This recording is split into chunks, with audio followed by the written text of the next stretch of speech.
Hey guys, if you love QF's content on our free Sundays and Thursday sessions, then please visit our Patreon page in the description and sub to the Black Kluge tier or higher for full access to not only our bonus weekly Tuesday night shows and the alternate Sunday shows you've been missing, but also to the exclusive episodes not available to the lower tiers.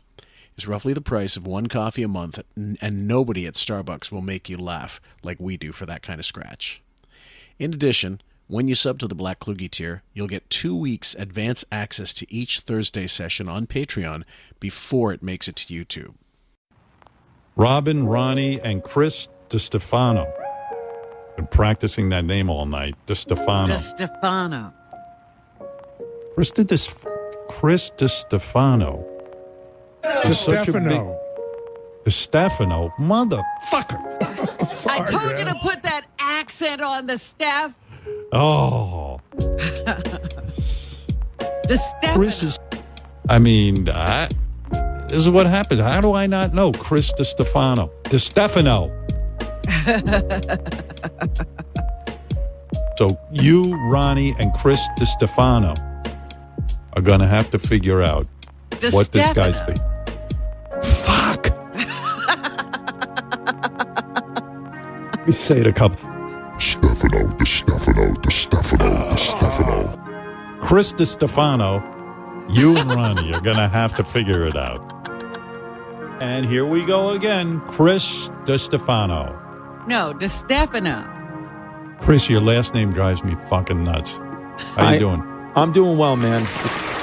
Thank you. It's nice to meet everyone. Now it's I'm gonna take DeStefano. Okay, right? Oh, That's nice, Robin. DeStefano. DeStefano. Yes, Robin nailed it. Yes. Okay. Stefano. Stefano. Yep. Why is that so hard for me? I'm like an idiot. Hey, I got to take a quick break. Tomorrow, Robin, Ronnie, and comedian Chris DeStefano. I fucking fumble that name every time. Chris DeStefano. Why doesn't he change his name? Oh, fuck. Those ethnic names. Best to change them for show business. Chris DeStefano. They'll be playing My Freaky Fetish in honor of Cocktober. Wait till you hear. I'm trying to decide whether I want to win this contest or should I don't want to know maybe I don't want to know what this freaky fetish is. Fetish? It's fun. Yeah. I mean, not fun. It's fucking intense, but. Am I not saying Chris's name right? DeStefano.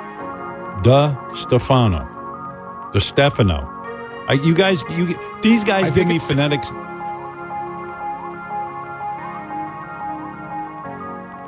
Yell, how are you, sir? Good. The weather's starting to change here in Phoenix, and it's not triple digits anymore, so that's always welcome. Perfect. And what's the basically what weather should you be looking at over the next little while? Not that this is AccuWeather, guys. I'm curious myself because I don't know too many people live in that part of the country. Yeah, it's the AccuWeather podcast. Right. Like 80s. It really should be dipping into the 70s here soon. Like it still hasn't. I mean, it's been cooler. I'm not complaining, but Right. I'll be glad when we get that kind of crispness of fall. Mhm. But that actually may not come till February. Yeah. Do you guys need a humidifier generally? No, not generally. Okay. It actually will rain in the winter here from time to time, and Okay. it'll snow up in the higher elevation. So yeah, we get a fair smattering of rain. Yeah. It took me until my adult life to realize what that little UFO was in the corner that my mom plugged in that had smoke coming out of it. When I thought, and didn't realize how important it is to have the right level of humidity all the time, but not too much because you get mold problems, and not too little because you get that fucking dry throat, and you're just Right. it's like having Vegas throat perpetually, and it's I don't know which is worse. Well, mold is definitely worse. Yeah, I know what you mean. When my son was little, we had to have a humidifier. for a while. But yeah, we haven't. And actually, I have one. My daughter got me a humidifier a couple of Christmases ago, but it's like I think we plugged it in once. It was No real need fine, for it. but no, not for me, not generally. But we'll plug it in if it gets super dry every Yep. now and then. Yeah. Yep. Anyway, guys, we got a clip here called I titled. I don't know exactly when it comes back from because once I clip it and give it a title, all of a sudden the dates, the time, the time is all changed. Like the ID is different, and it's called Sal's Sexual Knowledge. I thought it would be nice to do not Cabby this time with Cary, but something a little different to give him a break, but also to give you guys a little, a slice of something more fun. Even though I covered some Sal with Len, it's nice to cover different topics with different hosts and co-hosts. Palate cleanser from Cabby. 100%. Intensive outpatient rehab is the best one. Sal, you're not in this. No, but He doesn't know a thing. these assholes, to piss me off, they named the whole league the Emotional Friends. Oh, yeah. When you go on, it says, welcome to the Emotional Friends League. It is awesome.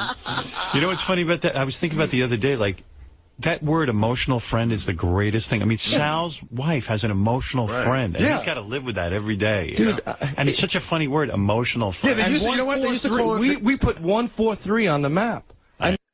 Well, true confession. I never heard the term emotional friend until I heard it on the Stern Show. Me either. I'd heard of 143 before, but not emotional friend. I mean, they just ran with it, Yeah. and of course Wiggy loves to get his digs in, since he has the perfect relationship, perfect marriage. Yeah. So. What I loved was as soon as it happened, there were guys racing to Twitter to make up an account called Christine's Emotional Friend. I mean, everywhere I go. One time I went out to a comedy show, 10 guys showed up with I'm the Emotional Friend t-shirts.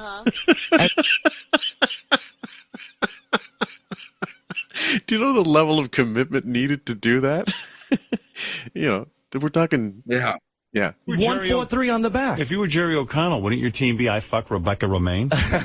Wouldn't that be your team? Well, it's funny because I was listening to the best of 2008. I was listening to Jerry O'Connell on the wrap-up show, and now that I know he's in the league and how much it means to him, it's so interesting hearing him talk about how he can't really watch the game at home. He can't watch all the games at home. How he got season tickets to the San Diego Chargers because he loves them so much, and he thought in his mind, Rebecca and I will get up on Sunday mornings. We'll take the drive. We'll have brunch. It'll be great. She's like, I want no part of your football. I don't want to go to your game. So Jerry loves this thing that he can't really fully appreciate. So That's brutal. Like, you want That to is. watch sports and you can't, it sounds to me like not only can they not enjoy it because she doesn't want any part, but she doesn't want him to enjoy it either. Wait, so she dumped him for Stamos, right? Or No, is no, it the other way, around? the other way around. Oh, okay. Right. But that's still, like you said, that still sucks. I mean, it's one thing, like, here's an example. Like my wife and I can never agree on movies. You know what I Okay. mean? Like she likes kind of action, revenge type of movies. Like 90% of them star like Liam Neeson, Okay. and running around chasing people that have kidnapped his daughter, wife, whatever. Those Right. kind of movies, and I'm just not into that. I kind of have a more of a wide variety, and then sometimes I'll get into these, like I'll want to watch like 70s era movies or movies, from the past, and she's Sure. like, she doesn't want any part of it. She doesn't want to watch Original Gangsters with Richard Roundtree and Pam Grier. And No. I'm going even further back than that. For example, Okay, so you're going like Black Belt Jones type shit. exactly. Matter of fact, with Halloween, I got her to watch the original Blackula with me, and that was, she did, and she goes, that wasn't too bad. Yeah. And then I go, well, why don't we watch Scream, Blackula, Scream? And then that was too much for her. That was the sequel. Yeah, that was the sequel. How many And sequels did they you know what? have? Just out of curiosity. Just two. Okay. All right. And I love Blackula. That's one of my favorite. It's one of my favorite movies. Period. And it had been a while since I watched the sequel. And the sequel, I used to not like it, but I rewatched it. I'm like, this isn't too bad.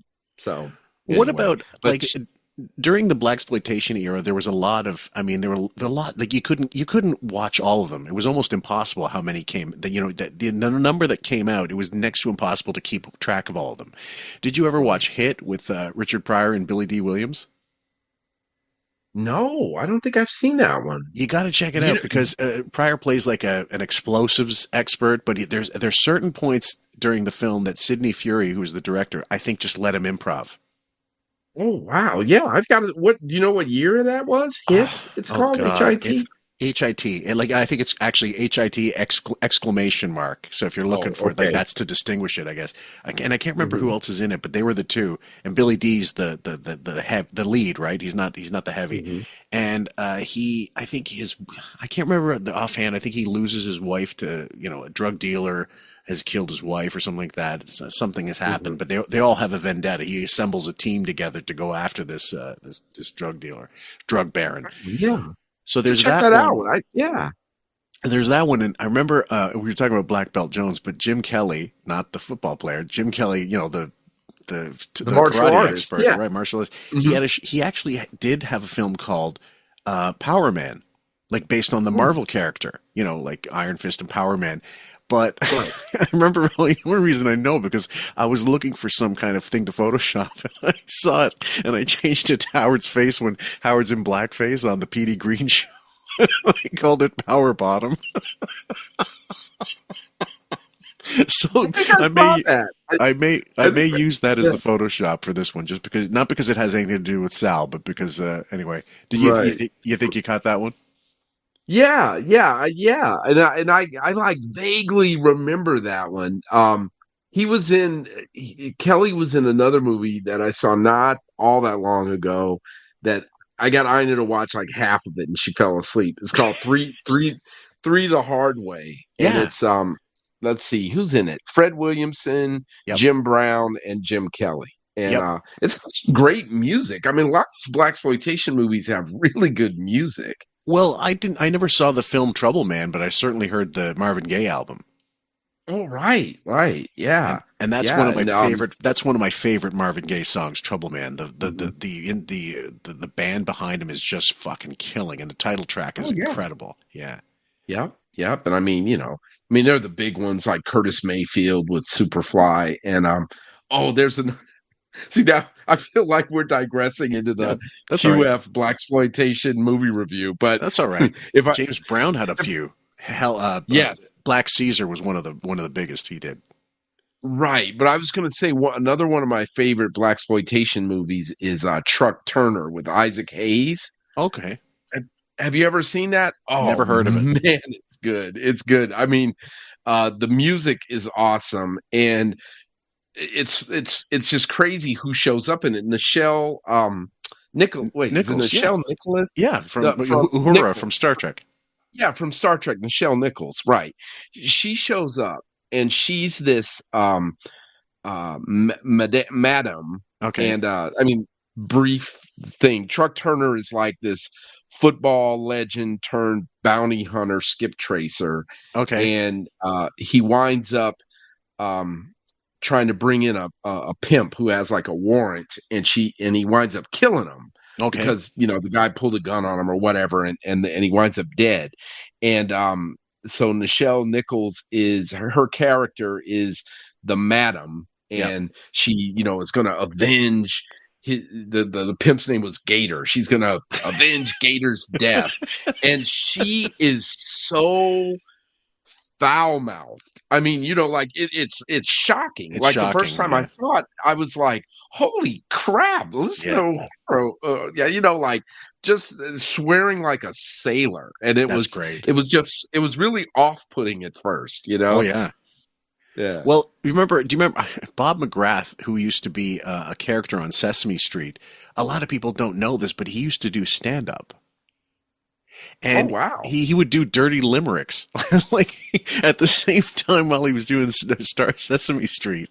And he said like something like, your mother is friends with a carrot, something like that, whatever. And just weird stuff. You don't expect it. But then I remember that Richard Pryor was on Sesame Street many times. Oh, well, the guy that played the original, was it Gordon? The Gordon on Sesame Street was in a blaxploitation movie called oh shoot. He played a pimp, Willie Dynamite. That was the name of the movie. Kidding me. Hold on. Yeah, Willie Dynamite. Dynamite. Okay, 1973 film. And okay, let's see. Where's there he is. Like Wikipedia. they just showed his picture there. Let's see. Okay, so is that him in the background? Yeah, Starring, Roscoe Orman. Okay, let's see. Let's go to the cast. Roscoe Orman is Willie Dynamite Short, an ambitious pimp in New York City wanting to become the top, always shown with a vibrant sense of fashion. Thalamus. Yeah, hit his blink. I love that name. Yeah, he's great. Thalamus is great. But hit Roscoe's link, and it'll show you he was Gordon on Sesame Street. That's fantastic. Yeah, he was. He passed away. Let's see. When did he pass away? It doesn't say. No, he's alive. He's living. He's still with us. He's still with us. Okay. No, it was it might have been the guy who played I think both the couple, Maria and who was the other one? I know who you're talking about. The Hispanic couple. Right. But then there was a younger African American guy on there. I forgot what his name was, but he had a really sad story. He was an actor or whatever, and then but he kind of devolved into mental health issues and passed away relatively young. Yeah, it was pretty sad. Sad. I remember when I was a kid, he was a nice guy. Let's see what I got here. List of him. Do you remember what his name would have been? No, but if I saw him, I would. Okay, there's Bob McGrath. Go down. Oh, there he is. Gordon. Wait. Wait. That's the Matt Robinson? Were a couple of different Gordons. He might have been. Let me see. Was that him? No. That's not him. You can go on, but there were a couple of different Gordons. I do remember that. Luis is who we were talking about earlier, but Yep. Let's see. How's he going to stay in this long time if Rebecca's like kind of pulling the plug on his passion? He says, you know what? There's things. I'll have my moments, and then she'll have her moments, and we'll just have to learn to live apart. Sounds like a typical marriage. He sets his. The other thing that blew me away in that is that he sets his alarm early, so he can get up and play video games because she doesn't like that either. Wow. Right. He can't play when she's awake. Why can't he play? I don't know. I got interviewed. He can't play them when she's awake because he's taking time away from being with her. Right. Oh, and by the way, I solved the mystery of the Sesame Street character. It was David, who the actor. The character's name was David. Okay. And the actor's name was Northern James Calloway, and died in 1990. And he had been institutionalized in a psychiatric hospital. Really sad. Really poor sad. fella. I'll have to look that up. I don't, because obviously, when I was 15, I stopped watching Sesame Street. But you couldn't avoid it. Changing channels and stuff for a while. But now you can, since at least in the United States, they've cut out. They've basically gutted public television. That's wonderful. So. Yeah. Like Benji even brought up the whole thing. She doesn't like the sound of the football game on in the house. Right. So Benji said, well, did you ever think of getting wireless headphones? But there was something wrong with that too that she didn't like. Because then she won't be able to hear him, or he won't be able to hear her if he's wearing headphones. She wants. That's a bitch. I'm sorry. Like if my wife didn't like sports, she wouldn't say, no, you can't watch that, or you can't listen to it privately yourself, because if she doesn't enjoy it, leave it to him. Yeah, and then it's like, I bet you it wasn't that way when they were dating. I mean, and I get that things change. I mean, like when I was dating my wife before we got married, I mean, I had season tickets to Arizona State football. I still have tickets to basketball. And I'd be, and I can remember, I said, hey, you want to go to a football game? Sure. And then as soon as we get married, you want to go to a football game? No. Hell no. I don't want to go, But it wasn't a deal breaker though. Like she didn't say, no, you can't go either. No. And then even like today, like for example, this morning, she oh, we should watch something together or something like that. And I go, oh, well, I go, ASU has a football game in Iowa and it's on early. And she's like, oh, okay. But yeah, it's not like she pouted or, stormed off and said, well, you can't watch it, or, Right. like they're saying he can't even watch it in his house, Yeah. like the sound of a football game disturbs her. It's like, come on. Well, I love watching AEK Athens. Now, this season I won't, because the coach they got is a racist asshole, and I don't know why the fuck they hired him to begin with. He's a Serbian. Coach that's legendarily. I'm not joking. He was quoted as telling a previous team that he managed, one of the black players. He called him. The translation was, "Are you a black idiot?" Like, what the fuck? Oh, wow. Yeah, right. So I said, I love my team, but I refuse to watch them under this administration. And but their games would usually go on like 4 a.m. Like 4 a.m. our time. And so for me to watch it, I got to set the alarm. And I said, I'm not waking my wife up. She's got to go to work. So I told her, like, I'll sleep in the living room, whatever, and I'll just set my alarm, wake myself up, watch it, because I don't have classes that morning. I could take a nap or whatever afterwards, sleep afterwards. And that's how I make allowance. She's like, sure, go ahead. I'm not going to fuck her sleep up so I can watch a fucking game. Yeah, and then she's also not, going to like forbid. No, I forbid you. No, you can't watch it. God, come on. That would be like soul. That would be ball crushing. Forget soul. Right. It's him paying attention to her all the time. Wow.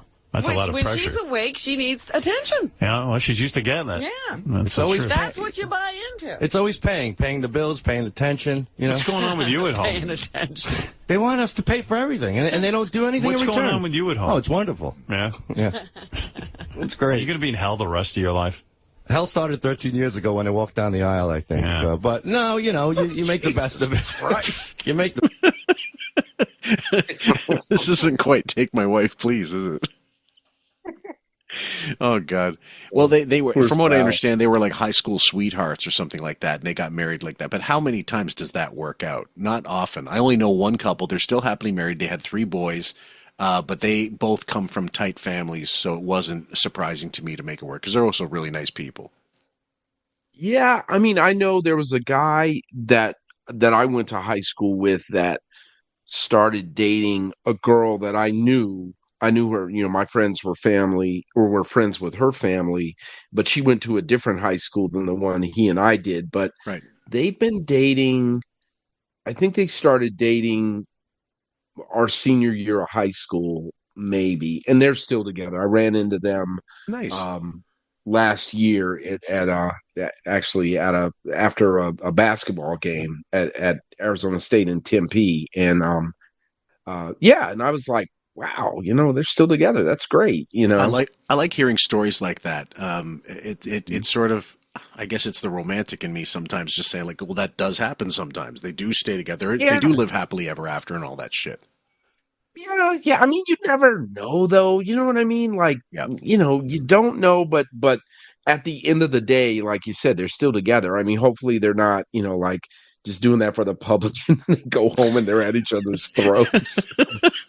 Like Sal and his wife. This is some stuff, man. Exactly. Yeah, they're trying to smother each other, when someone falls asleep first. Like the War of the Roses. Remember that with Danny DeVito? Oh, well, that was a great film. I remember watching that in the theater, and God, it was incredible. I mean, over the top shit, but funny. Yeah. Marriage ever good? I think it was good. It was good in the beginning. Right. For the kids? I've come to the conclusion. Do kids ruin the marriage? They definitely throw a monkey wrench into the mix. You know what I mean? You think everything is really, really good. It's almost like, I don't know, it's like you marry a hot chick and all of a sudden somebody sewed up her vagina. It's like, what was the point of this? I got scammed. I think marriage in a way is somewhat of a scam. But as soon as, let me ask you something. His descriptions are just a little too much. Oh man, that was funny. But they also had young, like 3 kids in quick succession, like really young. That has to be brutal. Yeah, and especially, but I have to give her credit. She snapped back. She's a pretty good looking woman. I don't know what she's pretty good looking. And maybe good genes. Maybe you know what? Yeah, maybe it's good genes. And then sometimes I think a woman, I don't know, I hate this, probably going to sound crass, but the fact that, I mean, I think it's just a biological thing. I mean, women are, and men are made to have children earlier in life. Not, Hmm. that's why there's so many birth defects and stuff like that when the woman gets past a certain age, or and even the men. It's because it's like you're not supposed to be having kids when you're like, who was that? Tony Randall had a kid when he was like freaking 75. 90 or So something, 75 or 80. You know, Anthony Quinn. It's Anthony like, come Quinn, on. he did it, man. He was Yeah. that was the worst. Like at 81, fathering a fucking child. Like what are you doing to that kid? Right, right. And then they're lucky. They're really lucky that the kids weren't born with like birth defects and mental health issues and stuff like that. Because I know what was it the for women though. I mean, it's really like once you get past a certain age, the chance of the child having like Down syndrome just skyrockets. Yep. And then can you imagine? I mean, being let's say you're 45 and your wife is 40, 42, and you Sure. guys have a baby late in life and the baby is mentally deficient, Right. it has In Down handicapped, syndrome. yeah. Yeah. Correct. I mean, what are you going to do? You're already behind the eight ball when that kid's 20, you're in your 60s, and you still like the kid will never leave the house. You're always going to have to take care of them. My wife's aunt, one of her aunts, she Mhm. married. We found out they were first cousins. I'm not joking. Like her husband was a No. first cousin. So two of the kids have they're definitely they're mentally handicapped for certain, but not so far down the spectrum that they couldn't survive living by themselves. But the problem was Right. they live in this isolated community. She decided the best thing to do was keep them at the home, like keep them at home.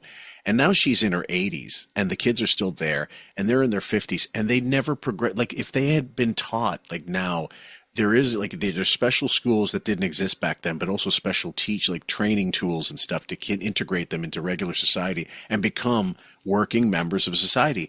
Now she's like, where are they going to go? These girls, when now that they're stuck there, and what is going to happen is their older sister's going to have to take them in and become their mother Right. essentially. Right. Right. Yeah. Like, but even one of my cousins, he's autistic, and his mother, like my aunt, my mom's youngest sister, and her daughter, who's the oldest. There's only the two kids. They helped him so much that he is excellent. He dances. Like the Greek dance goes on. He's fine there. He socializes. He's well balanced. He's really smart, really thoughtful. But he's not you can tell there's something that's not normal, but it's nothing that gets in the way of anything. Right. Yeah, they did it Right. perfectly, and what it was my aunt was really smart about it. She looked it all up, and she was taught by the doctor. This is how you treat him. You don't talk down to him. You don't treat him like he's got a problem. Like within the parameters of this thing, you do these things, and it should be fine. And sure enough, it was. So there's definitely Yeah. hope, and it's just sad Yeah. it didn't exist until so late on in society, right? Right. Right. Yeah. I have a cousin like that who, God, she's in her 80s now, but Uh she's huh. still in pretty good health. Yeah. But she has a son who has severe Down syndrome. And let me think, he's in between my brother and me as far as age. So, God, he's almost if he's not 60, he's close to it.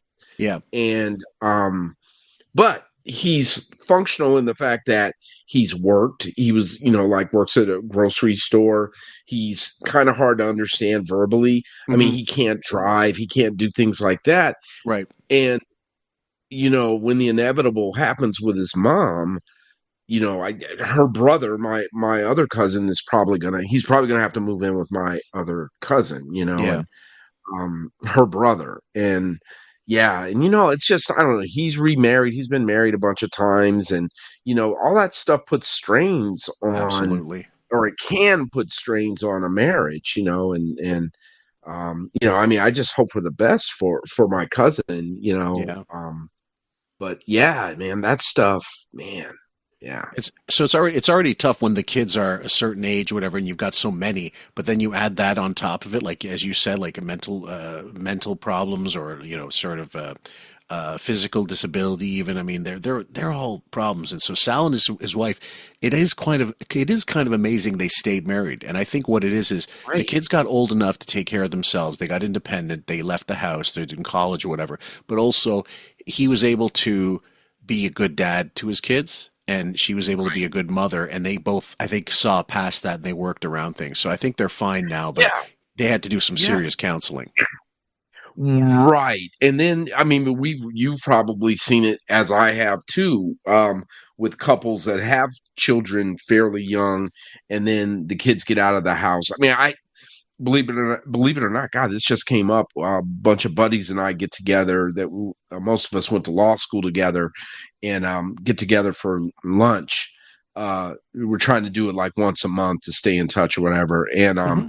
they were just talking about that. Like one of my buddies is, his daughters are of the age, like one of them's in college, the other one's on her way, and it's just him and the wife now at Hmm. home, Hmm. and they're like, do we even like each other?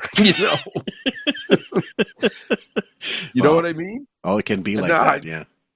yeah, because you put so much of your energy into being a parent Yes. and getting your kids and preparing them, getting them out of the house, and then when they're gone, it's just you and this other person, and you're like, man, I don't even know if I like you Well, anymore. Who are you? that can happen. I know one couple that divorced after their kids left the house because and their parents, the kids told me, like, we didn't, we knew there were some problems, but we always figured, well, that's problems. We asked all of our friends, all their parents, like, do your parents fight? Yeah, of course, blah blah blah, and they all stay together. But sometimes it's untenable, and you just got to do it. And then that the kids are fine. Like, as far as you've determined that they grew up on, whatever. The divorce for adult kids shouldn't be a problem. Right. I agree. Yeah. And yeah, yeah. So Because if you're any kind of kid, you just want your parents to be happy individually, not just collectively. yeah, but man, I don't know, man. It's such a mixed bag. Yeah, but I think you're right. Like when the kids are old enough, but if the divorce happens when the kids are fairly young, it's amazing how some of them will still carry that kind of grudge or torch for the other parent, Yes. long after. You're like, wow, what? Really? Yeah, Like it's very affecting. It can be. Ina's boys, I think still have that, like in the back of their minds. I think they, still kind of, wish their mom and dad were together, which is, kind of bizarre. Whereas I think my kids, just accepted it, and Yeah. I mean, they're for the most part, and they've moved on and everybody's, made their peace with it. Mm-hmm. No, it's good when that can happen, but it's so many times it doesn't happen. It's sometimes painful to watch, and you see it in public. You see it in interactions and stuff, and it's distasteful. But I'm unfortunate; it's part of life. Before you had kids, as soon as she Yeah. stopped having sex with you, why didn't you get the fuck out? Why'd you have more Because she kids? didn't completely stop having sex with me. Yeah. It was did you just a gradual. little? Just a little, but now it's a lot. Now, that's just the way it is. I can with Sal, I can attest to the fact, like, when your wife doesn't give you sex a month after the kid was born, you can sympathize with that. A year later, you wonder what happened. Yeah. Plus, you don't really want to shag a girl after, when she has the kid, especially if you're in the delivery room. You see, that thing looks like a mangled roast beef, and you don't want to go.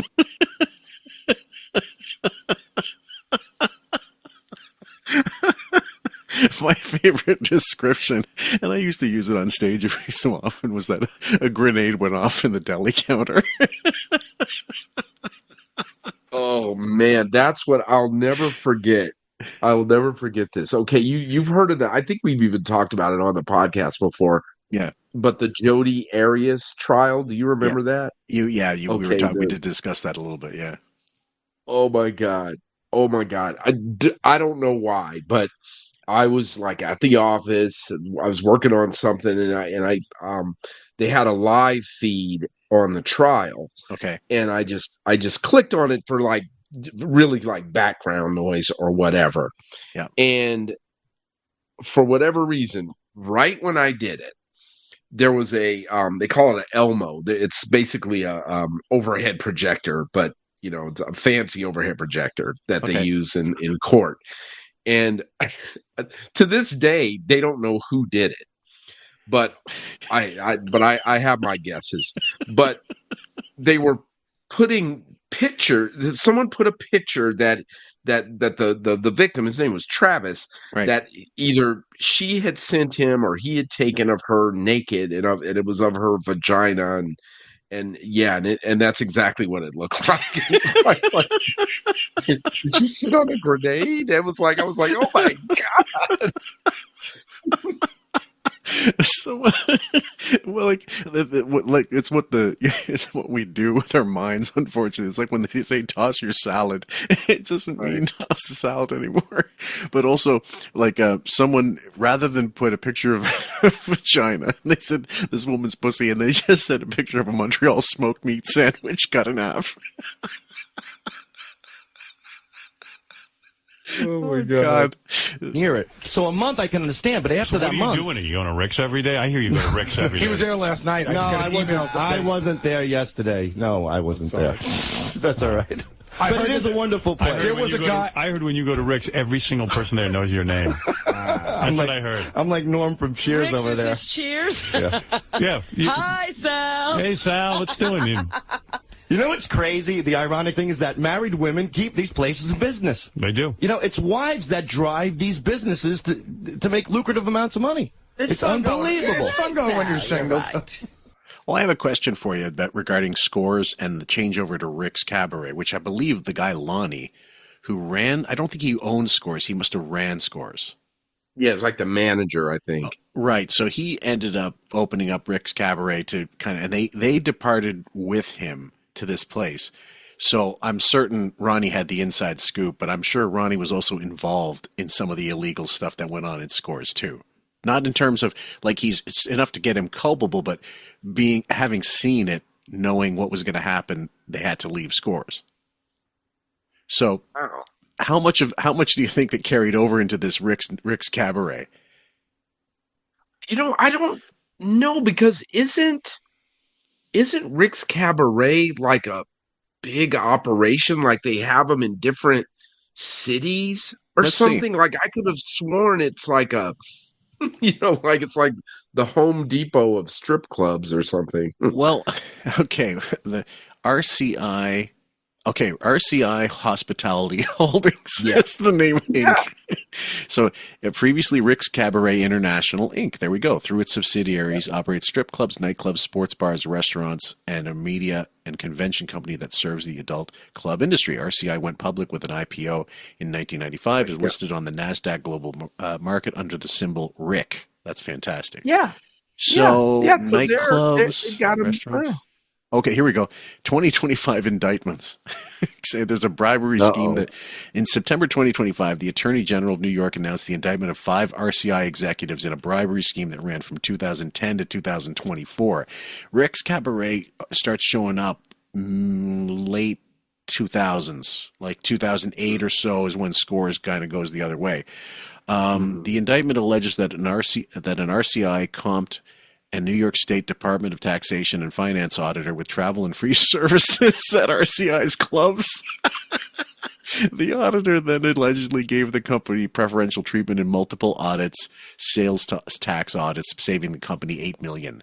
In response, company counsel Daniel J. Horwitz issued a statement saying, "We are clearly disappointed with the New York Attorney General's decision to move forward with an indictment and look forward to addressing the allegations.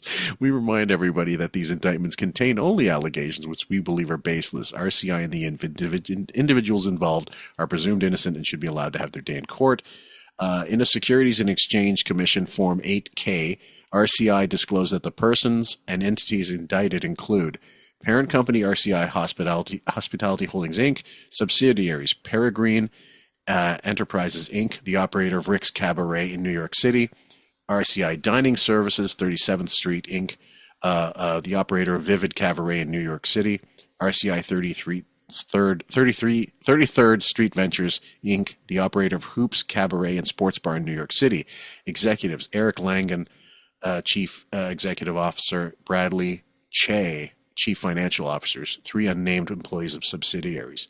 So I don't know. That must still be going on. Oh yeah, The indictments just came down in September, so that case is active and ongoing. So we'll see what happens. But look at that. See, they've got places in. I just saw it, like Arizona, Florida, Minnesota, and Illinois. So like I remember when they did the thing from Scores to Rick's, and I knew Rick's was bigger, but I think Scores also didn't they have multiple locations too? Strip club. Okay, I know it's going to be maybe some dead links there, but let's see. Score strip. Okay, here we go. It lasted. Okay, formation 19. Okay, strip club during its early years. Organized crime. Nice. Yeah, no, that was fantastic. Okay, let's see. 2002, 2006. I'm just going through the. New York State Liquor Authority took enforcement action against Scores in 2008, citing club condoned prostitution. In 2009, a few months later after it was closed, the Chelsea Scores came under new management. The original Scores location on East 60th Street, New York City, closed in December 2008, due to a weak economy and loss of its license in Chelsea, which cut revenues as well as threatened loss of the license to the East Side location. Yeah. So it had I know what it was. It had at least 2 locations in New York City, but it doesn't seem like it was outside of New York. But I knew Rick's was definitely bigger. Yeah. I think I might have been in Miami or somewhere, because I remember the name Rick's Cabaret or seeing it or whatever when I was in, I want to say in Florida or somewhere down there. So I knew it was a multi-state operation. So, and that's where Lonnie from Scores wound up, and he took those guys with him, right? Yeah. Yeah, that's as far as I know. But I'm saying I'm certain there was some. I guess with strip clubs generally, you're going to see some illegal stuff go on, but they want to keep it hush hush.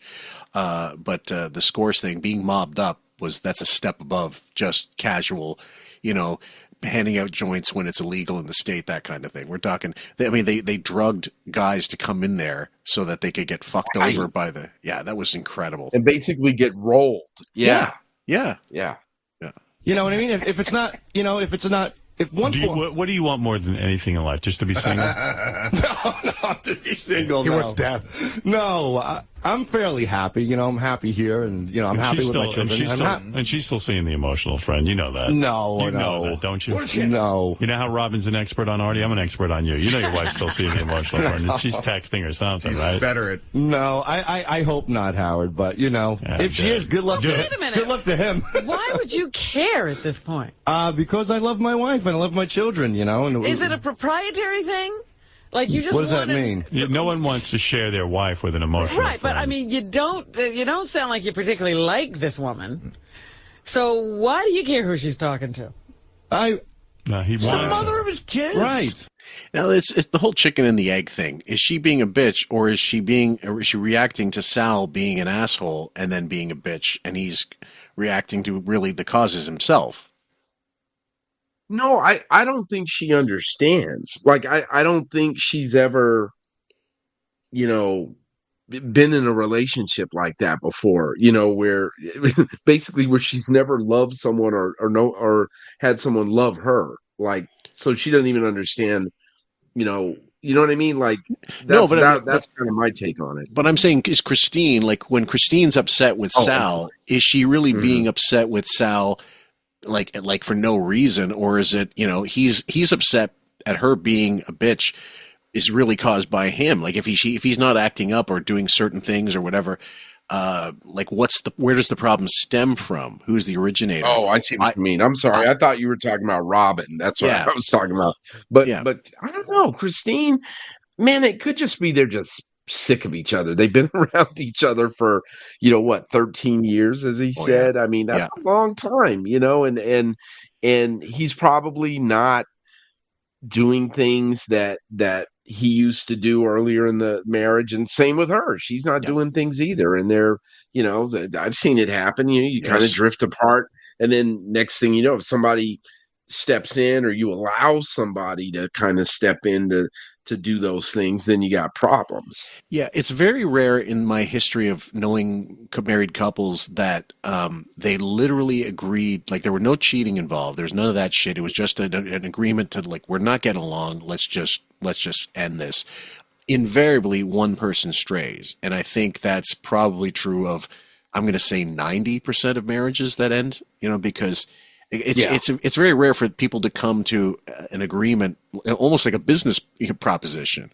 Like, guys, this merger isn't happening. We're going to have to split companies, and you go your way, I'll go mine, and never the twain shall meet. And as a result, you don't get amicable divorces and stuff. But with Sal, I think a lot of it was they just got married too fucking young and didn't test the waters. I mean, that happens so often. You don't know who you are, and you expect to know what this other person. And I don't know. I think it's just too much too soon.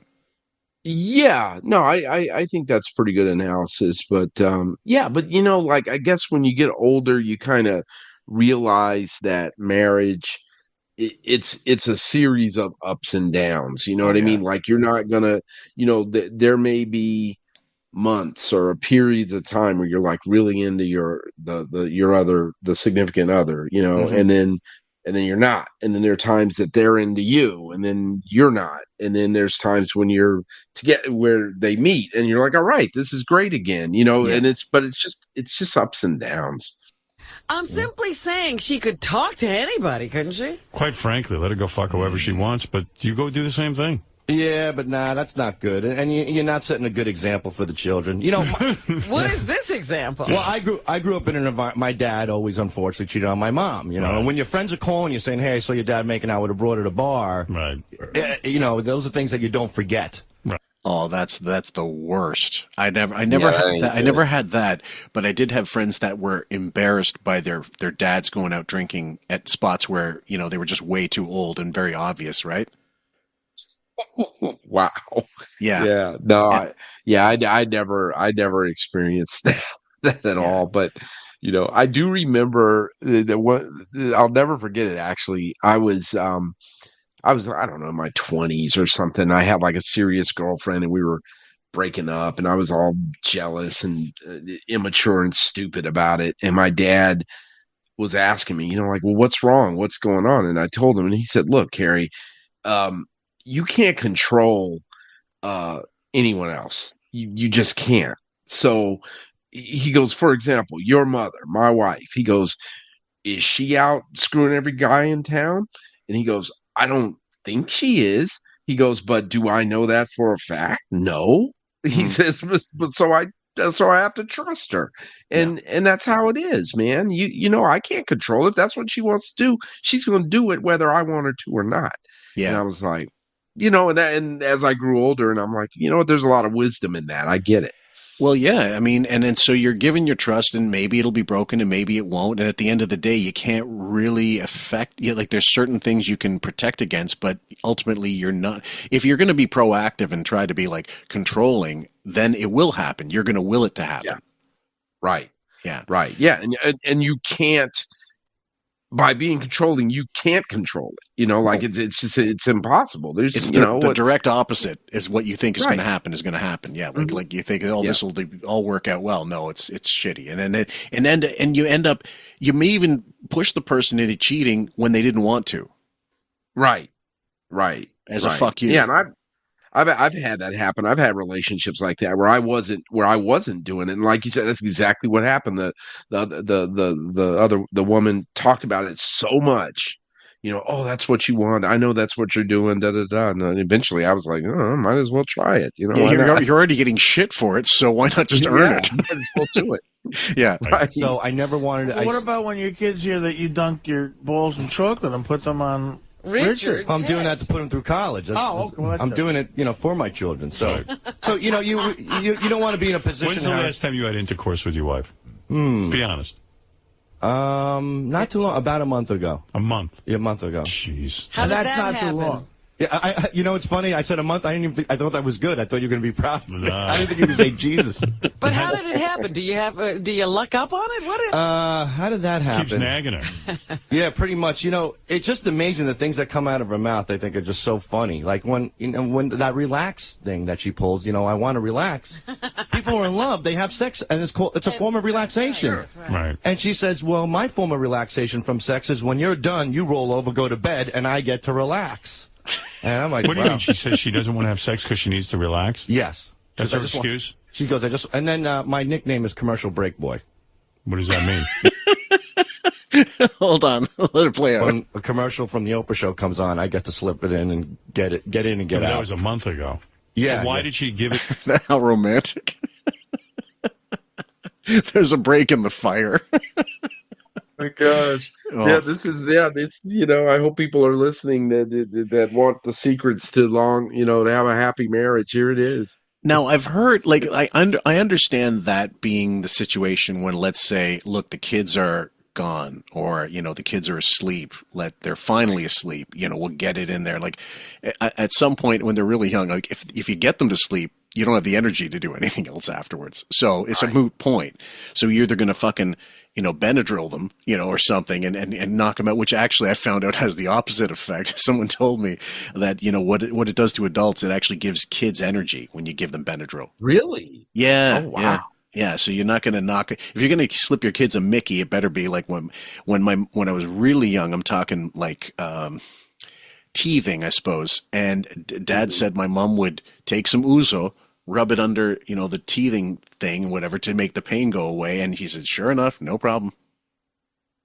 Yeah, I can see that. Then you're probably, and you're a kid and you're swallowing that ouzo, and then it's got a taste for it. Alcohol's putting you right to sleep. Oh yeah. Well, just to know, child services might have taken them away, but I was going to say we're probably devolving back into it, but I can remember, being in high school and learning about like the Industrial Revolution and Upton Sinclair. What was the book? The Jungle, and like how bad things were. And I remember we were talking about medicine and how like cough syrup had straight up cocaine in it. And so to keep kids from coughing and to be quiet, you would just dope them up with cocaine. I mean, straight up liquid cocaine. Sure. Yeah. So that would keep them quiet. Sometimes desperate times call for desperate measures. And I'm like, NyQuil, whatever, all that bullshit growing up, codeine stuff. I remember my Mrs. Fillmore just finished her second round of chemo in this cycle of whatever you call it. She's going to do 3, and then she's got a surgery in the winter, and then she's going to do 3 more. But she said when she was in intensive care after her operation 4 years ago, and I saw the list of what was on the machine, like what was the little squeeze thing that you press and you dope yourself up. We have interval machines, right? Mm-hmm. And she didn't know that it existed. We didn't. Neither of us. Like we realized, that's like in the movies, it's not cutting it. I remember, so the first time I ever saw it was in Any Given Sunday, and what's his name? Was married to Meg Ryan. Dennis Quaid. He plays like the aging quarterback superstar that's got all these injury problems, and he's pressing. He goes, "Tell these nurses I'm a football player. They got to soup it up. This isn't doing shit for my pain," whatever, stuff like that. And I didn't realize that is exactly what she had, and she didn't know. And fentanyl was in it. Oh, wow. Yeah. Like not a lot of it, but it was very controlled. But she said afterwards, she goes, "Now I understand why people get fucked up. Like pain relief, literally, when you want to get away from that fucking pain and all you feel is like nothingness. Now I get heroin addicts. Now I totally understand." Yeah. What is that stuff? I remember the last time I was under, it was for a, what do you call it? A colonoscopy. Okay. Another thing to look forward to as you get older. But they used, I remember I was watching the guy and he had the medication. He was shaking it up, and it was, I can never remember the name of the medication, but it was the medication that killed Michael Jackson. He called. God, well, it wasn't fentanyl, but it was something. No. It was something like to knock you out, like horse tranquilizer or something like that. Yeah, I'm going to look it up real quick. Oh, right.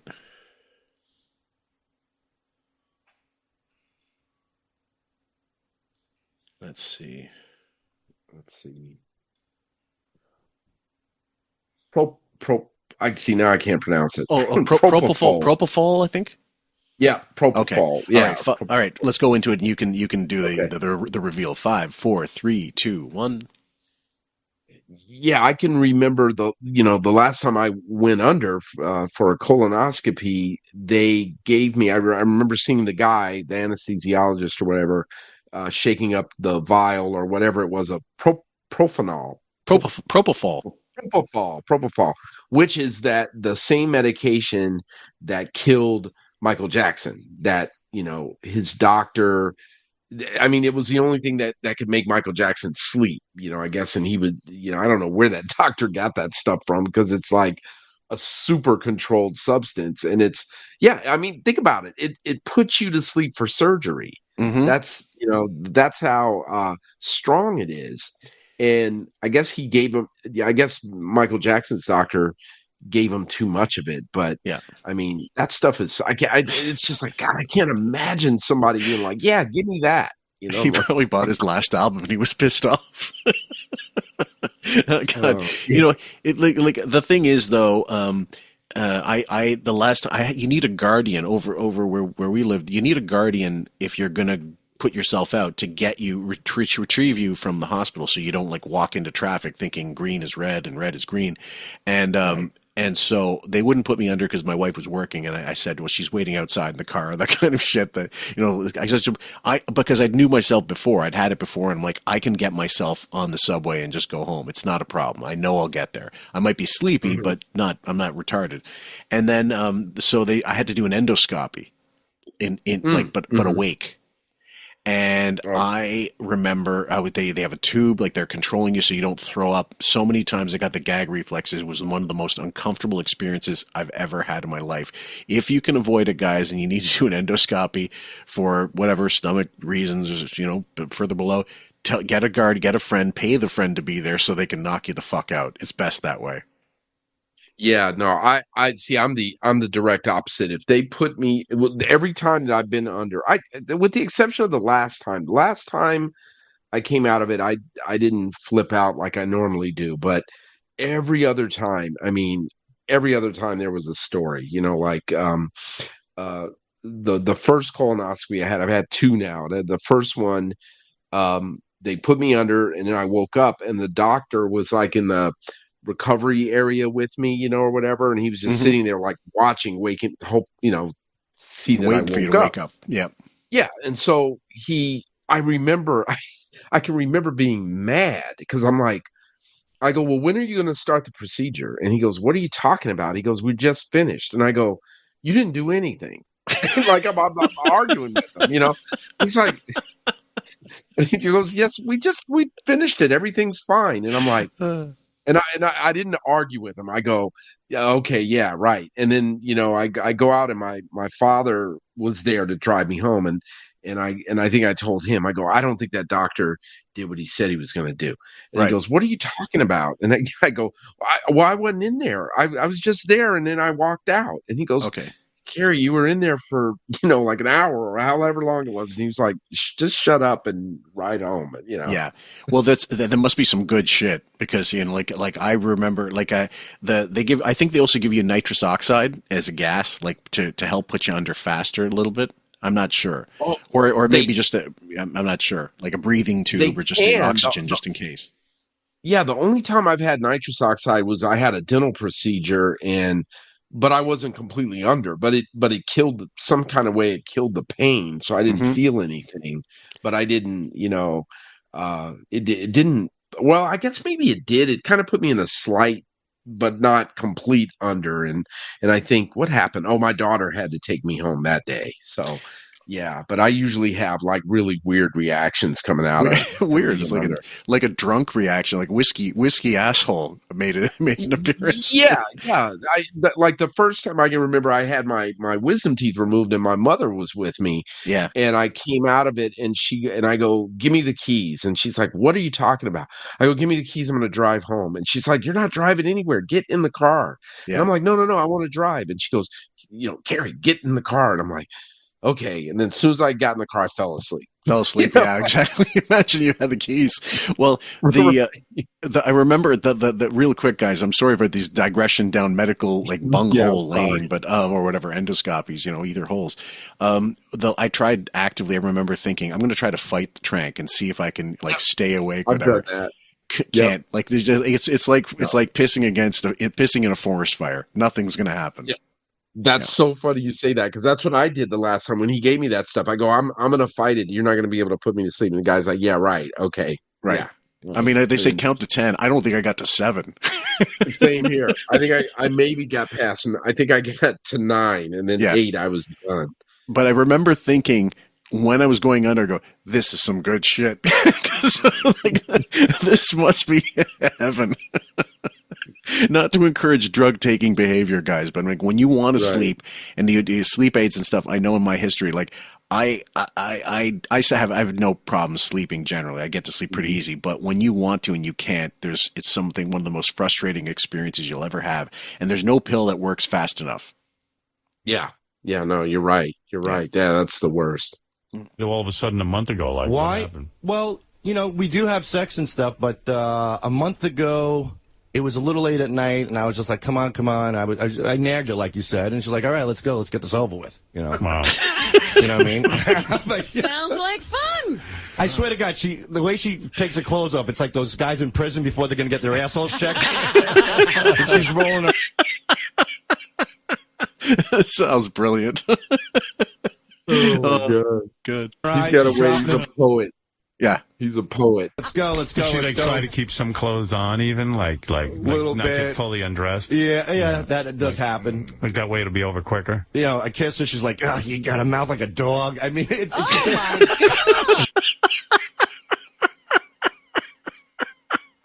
Every aspect of so he disgusts her basically. Yeah. Have a mouth like a dog. That's oh, Jesus Christ! poor Sal. Maybe you break out the peanut butter at that point. Then I don't know. Fucking hell. Sometimes. What does that mean? A mouth like a dog? Like I'm too wet and sloppy, and I'm not used to tonguing a chick. It's been a while, so she's a little. Sometimes she does sometimes turn me off when we're going at it. We should practice at Rick's. Yeah, I'm trying to. Like if I'm fucking a girl and then she says to me, "Man, you got a mouth like a dog," I'm out. I pull out and I go, you know what? It's over. Yeah, it's done. It's hard for us to. Yeah, right. Yeah, Howard. Didn't it sound like that? That sounded like role playing, like not fantasy. What do you call it? Role play. Yeah, role playing. It's like, I'm going to act like heterosexual right now for the radio. Just like, I get what you say. Yeah, like no guy. Yeah, come on, no heterosexual guy has ever said that. I don't think. And they still have in the middle of it. Right. You have a mouth like a... Yeah, whatever, Howard. Yeah. Because we think you're gross, too, because you're a guy. Like, we're not chicks, you know what I mean? Right. I'm sure a chick, you're not a bad-looking guy. You're not fat. You don't have anything bad about... I would assume a normal chick would like to bang you. I don't know. And if your wife says that, like... Does she ever come up... When did he get bad at kissing? He must have been bad at it all along. The thing is that the problem with my wife, and thank you, Artie, because my wife never, ever compliments me. And believe it or not, I know it sounds a little gay, but when you had the emotional friend, when that happens in your life, you kind of need a little reassurance to, let somebody... No, that ain't gay. Even before the emotional friend, you'd like to hear something nice every once in a while. Saturday morning, I got out of the shower, I changed, and my wife comes home, she's like, you showered? I go, yeah. She goes, you did? I go, yeah. And I go, you look fucking great, too. I mean, what are you implying? That I just, she's acting like I just came out of a fucking, like a mound of shit or something. And I'm like, you never compliment me. She's like, I do, but she doesn't. Does she ever... Okay, the way you're right. The way he explained it, it sounded like you actually washed yourself for a change. Right, or like you took a shower. God, you still smell like shit. Right, like did you use soap? Right. Remember, I think Artie said it on a wrap-up show we covered. They were talking about Richard's hygiene, his poor, they say, he goes, yeah, I shower, I soap myself up, I stick my finger, I put all kinds of soap on my finger and I stick it up and all this. And Artie's going, do you use shit-flavored soap? Come up to you and just give you a kiss? Never. She's never kissed you? There's no spontaneous That sucks to leave her. Yeah, like spontaneous affection. That sucks to leave a relationship. That is great when a chick does that. You gotta get out. And when you get on the road and you have a girl who comes up to you and gives you a hug and says, I love what you do and I think you're handsome. Be careful. I know. I'm not going anywhere with this. You probably have, but I don't blame you. I say to my wife. You should fuck her. No, I know. I say to my wife, I go, when I'm on the road, I have so many wonderful, great fans, women who love the show. Have sex with them. Half of them have husbands. And that would have been a mistake by any stretch, because one, like you have your, like, if you go to a let's say a hooker, right? The hooker's not gonna, who's she gonna tell? Her hooker friends, I slept with this guy, blah blah. You don't get the names. You just go, it's pussy for cash, okay? But they're not gonna, you're not gonna meet them at a supermarket, most likely. They're on opposite hours anyway. So, but you go out with fans, you don't think they're going to call in, or they're going to find somebody's going to find a way to out you. Yeah. Like in general, like you said, it's, you wouldn't have, not to give tips on cheating or whatever, but right, exactly. but it's like, why would you cheat on any, like you would, I guess, if you were going to, you would want to cheat on somebody that has just as much to lose as you do, or like a pay for play situation where, where, like you say, it's just completely transactional and they're a pro, and you're paying, you're part of the pay is for them to leave. You know? Well, this is like a Greek couple I met 20 years ago, and this is a very European sensibility. I asked. We had a conversation about. I was just talking to the wife, and she said, if my husband ever, and it was unsolicited, but she said, we were talking about relationships, and she said, look, if my husband never fucks around on me, all I ask is that he keep it to himself, and that he doesn't drain the finances, and I don't really have a problem with it. I would have a problem if I knew about it, but I just trust him to take care of his business that way. And I think a lot of marriages work like that, the kind of, I don't ask, not that don't ask, don't tell, but kind of like that. Like if you did, at least be vigilant enough to keep it away from me and any possible chance to embarrass me in life.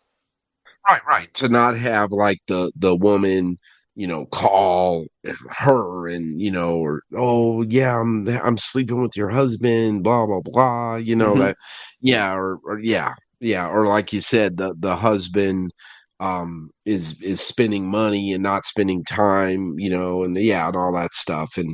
And then, people get their emotions involved, and then it becomes, you don't know, like, then it becomes unpredictable. You know what I mean? Like, and I'm saying, it's not man versus woman or woman versus man. I think it's just people that they to have a tendency, to get emotionally attached. And then, like I said, once that happens, man, things become unpredictable. Yeah, you're in trouble. Remember Sammy the Bull? Sammy the Bull Gravano has his YouTube channel, and he's got his own podcast, and he's doing. Is he back in Arizona? I don't know where he's based. I know he did a stretch in Arizona for an ecstasy ring or something like that.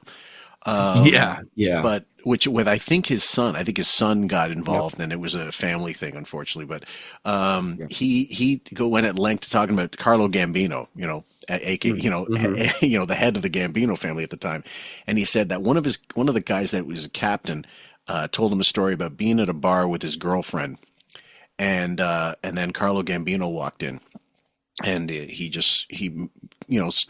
guy came over and he said, "Hey, Carlo, how are you?" Kissed him, whatever, gave him all the respect and stuff. And he said, Jimmy, we'll just use for the sake of argument, we'll say the guy's name is Jimmy.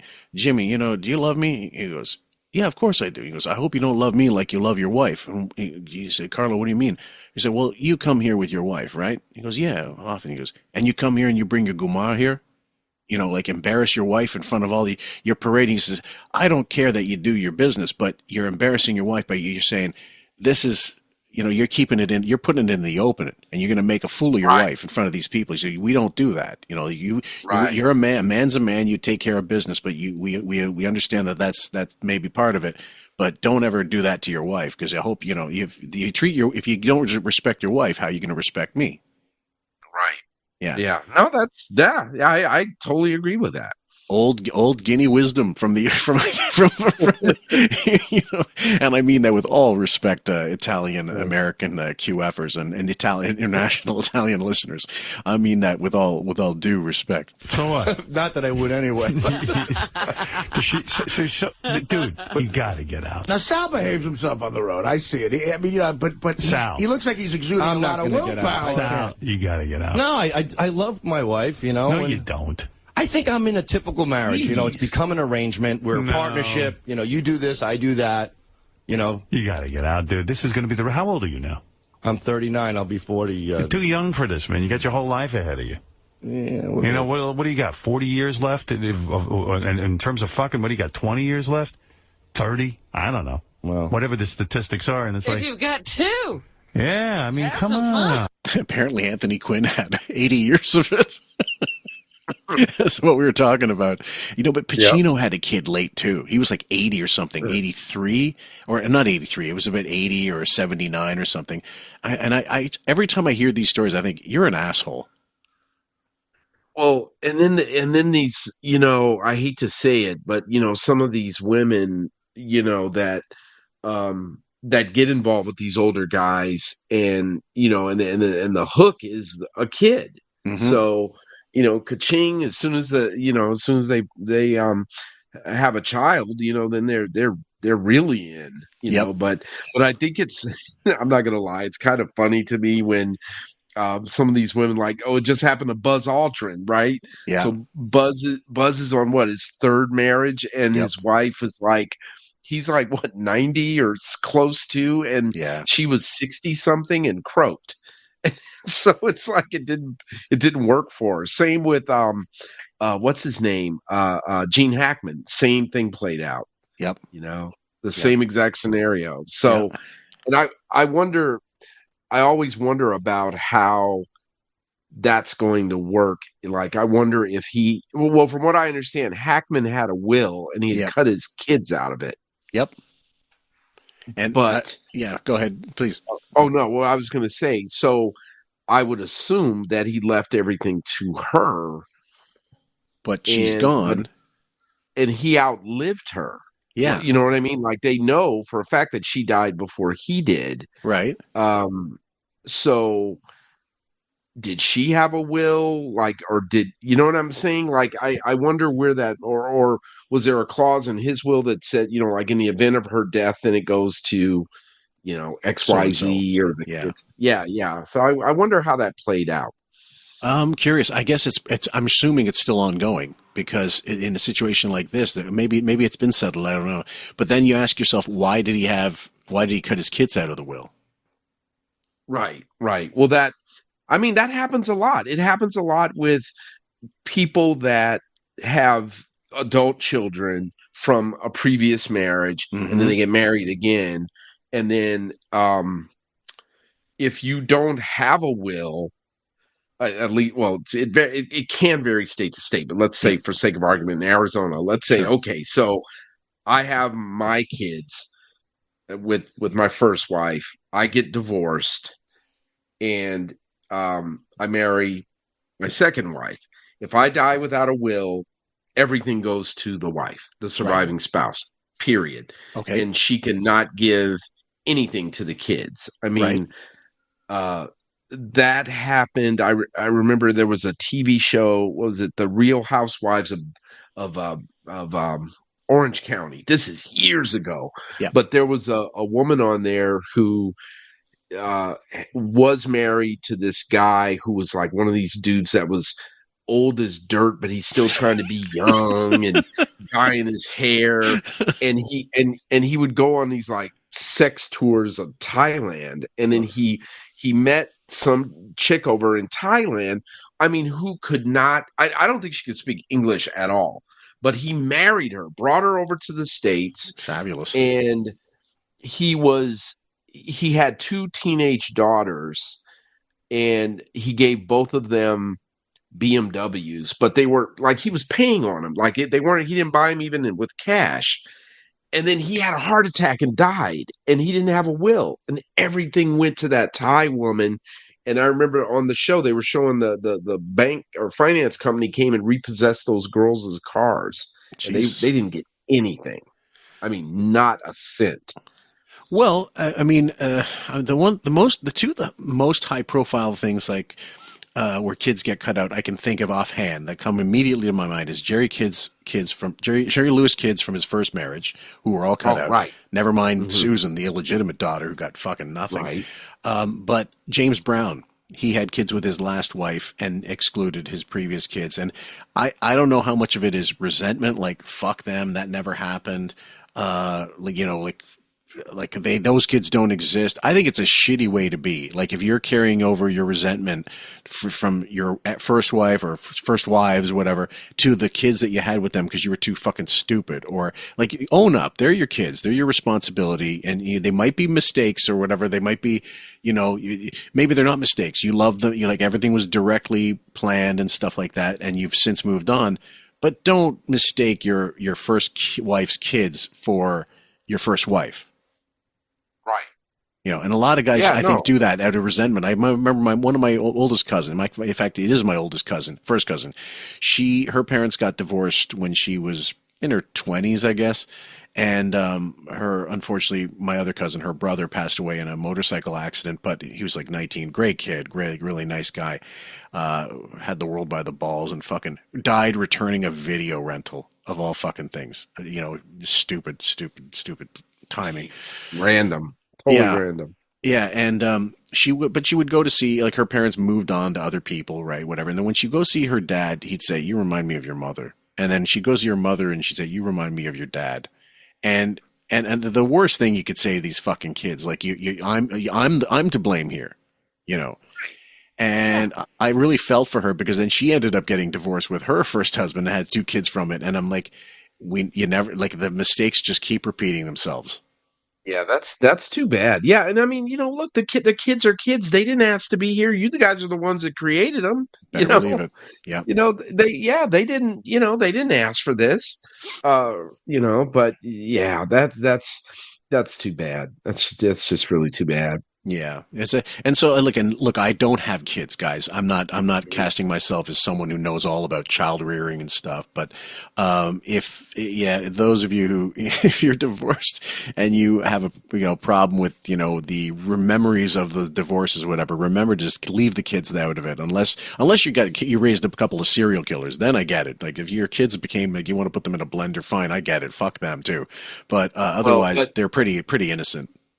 Yeah, the last thing I was going to say, you brought up James Brown. I remember that it was so antagonistic. There was so much drama about that. Like it was even on his remains. Yes, they couldn't agree, and his body was on ice at the funeral parlor forever, to the point where the mortician's like, we got to do something. There's flies buzzing around back here. We gotta put him in the ground. We got to do something. The hardest working man in show business, now the quickest thawing man in show business. So get him the fuck out of here. Please, please. Like it was becoming, like it's all, with all due respect, it was becoming like damn near a health hazard. They had to do something with him. Yeah. We'll play a little more, guys, and then we'll get we'll get deeper into the deli counter here. I'm 41. So look, get a divorce. Me and you. We'll spend the last 5 years of my life on the road, and you'll have about 20, 30. Hey, I just want to tell you, Gary's league was emotional friends. I don't want you guys to talk me into divorce. Well, I mean, what do you think that was going to lead to? Yeah, well, I don't know. Your problem is you can't. By the way, as we're recording this, guys, my wife is watching the World Series Game 7, praying for the Dodgers to win, and they just tied it up at the bottom of the 9th, I think. And they're in Toronto, and it would do me just a world of good if God or Vishnu or fucking Allah, whoever's up there, would grant the Dodgers another run so I could see these Toronto fans cry the rest of the year. I know it's bad karma. I shouldn't wish such things, but fuck the Jays and fuck Toronto too. Yeah, because your hatred of Toronto is like you have no idea. It exceeds everything. I get more joy. Like in baseball, it's less so because I don't really care about baseball that much. But when the Leafs, if Montreal loses, it's like, damn it, that sucks. And it happens tonight. They were losing against Ottawa and they took it into overtime and won. Again, these are the heartbreak kids. There's going to be fucking old fellas dying at the Bell Center for the rest of the year if they keep doing this, because they've had like 4 OT wins out of 4, overtime games, something like that. An amazing record now. And, but when Toronto loses, I actually get happy. Like, I feel like, it puts a little spring in my step. I guess the only thing comparable for me really is Arizona State, and our rival is the University of Arizona down in Tucson. It's like it's an underrated rivalry. Like, people think, like in American college football, they're always, Michigan, Ohio State, Auburn, Alabama, and all these other, those are the premier rivalries. And I'm like, you guys don't understand how hated and heated this rivalry is here in the desert. I mean, it is, I've gone to games. I mean, I can remember Ina and I went down there when we were dating, and and we almost got in a fight. Were you wearing the wrong colors in the wrong part of the arena, or what? Well, it was crazy. I mean, I've been to games down there where I've seen like people arrested. I've seen here's a story. I can remember going down there once to Tucson, and ASU was winning, and they were just thrashing the U of A, and it was glorious. Okay. And there was like a grandmother, like literally, like this picture, a little old lady sitting in front of us. Yeah. And I said something, and she turned around and goes, "Fuck you," and I'm see grandma, we were enjoying the game. Calm down. It was, man. I've seen, like I said, fights, and just, I mean, but to get back to your point, like today, for example, Arizona State played early and they won. So I was super happy. And then I knew that the U of A was playing. They played Colorado here, like a late game, and they won. And I was pissed. I was like, God dang it, Colorado. Like if they would have lost, it would have been like a perfect weekend.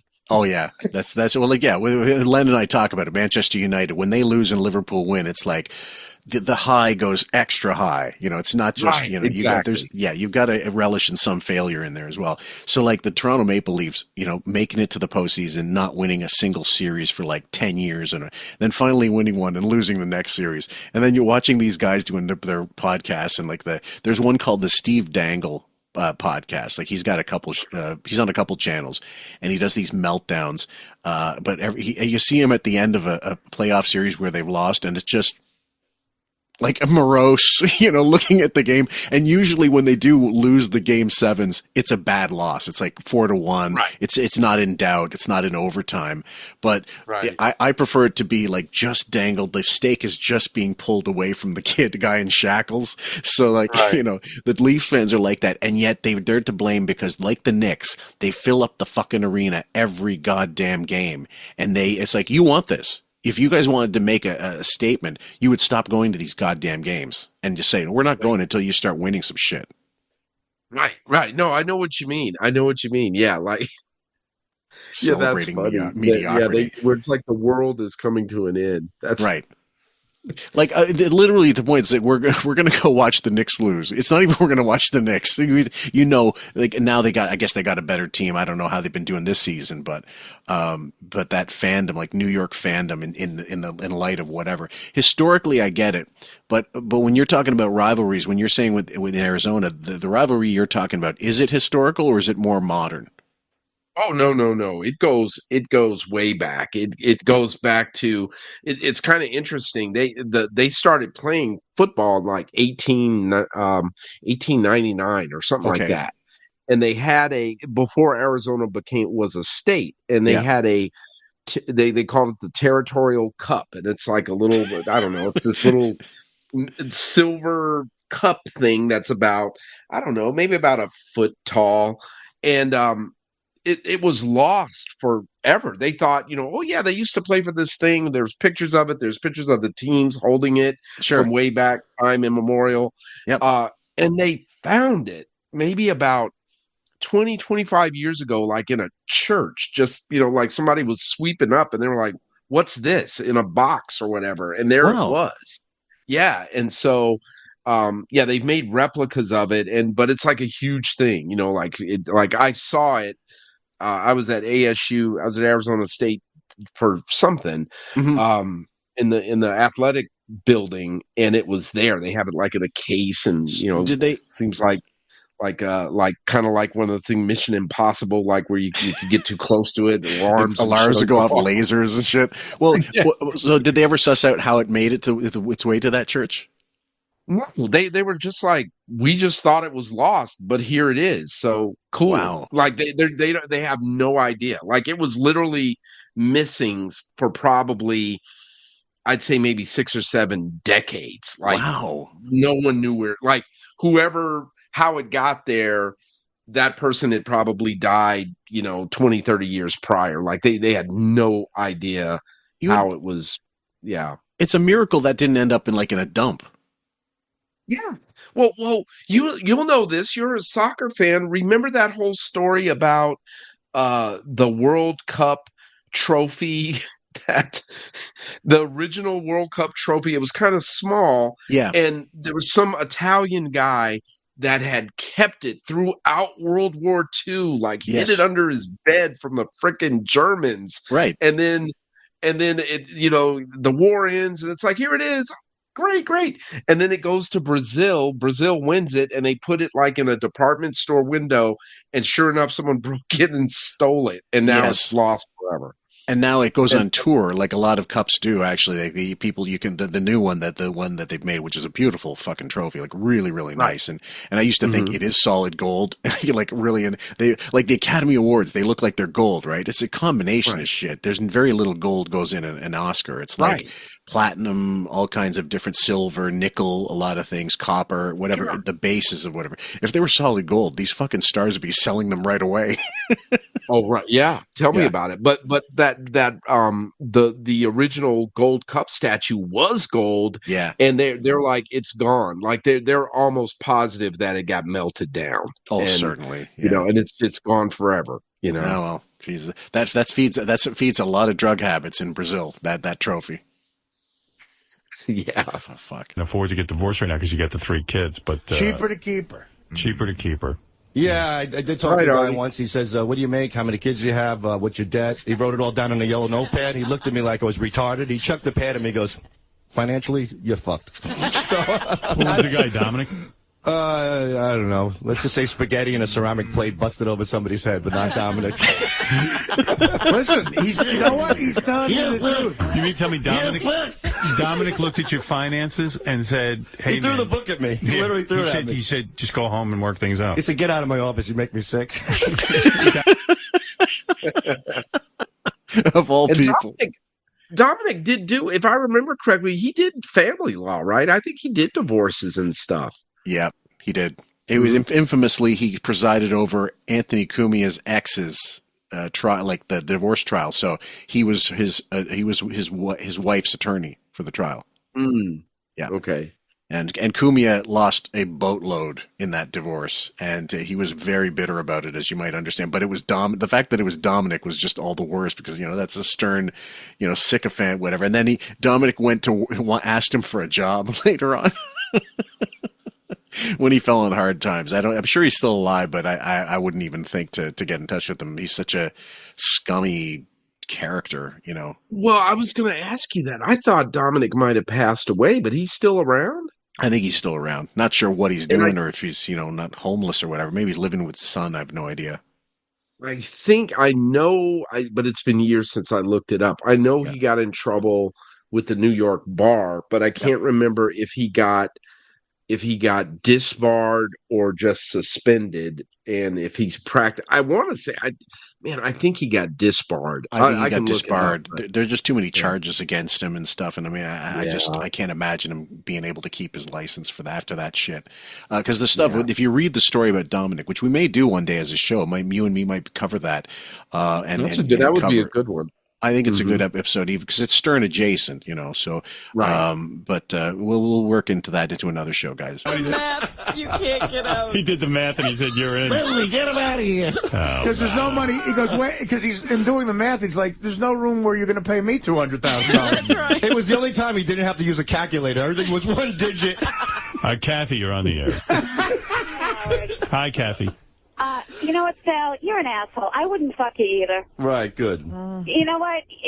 Your wife, instead of looking at her like mangled roast beef after she's had a kid, that's amazing. My husband looked at me so differently in a good way. He couldn't believe He's lying. Yeah, of course he's lying. Matter of fact, He's going to tell you your twat looks like a roast beef. You're never going to bang him again. He's lying. He is not lying. I swear to God, he is horny for me every friggin' night. We've been married almost 25 years. By the way, though, Kathy, Sal is horny for his wife. That's not the problem, And yeah, but you know what? When I listen to Sal, I think, who the hell would ever stay with this asshole? Right. Yeah, well, that's his wife's point. She's not here to argue her point. Her point is, listen, he's been such an asshole for so long that there's no way you'd want to kiss him or fuck him because he's an incredibly embarrassing asshole. Thank you, Howard. Yeah, I mean, I have to argue her point. Absolutely. I mean, you know what? I can't even tell you. My husband does come up to me and kiss me, and I go to kiss him because he's genuinely nice to me. And he doesn't stick his balls in chocolate, and he doesn't do stupid, idiotic things like you do. But that's not his profession. That's mine.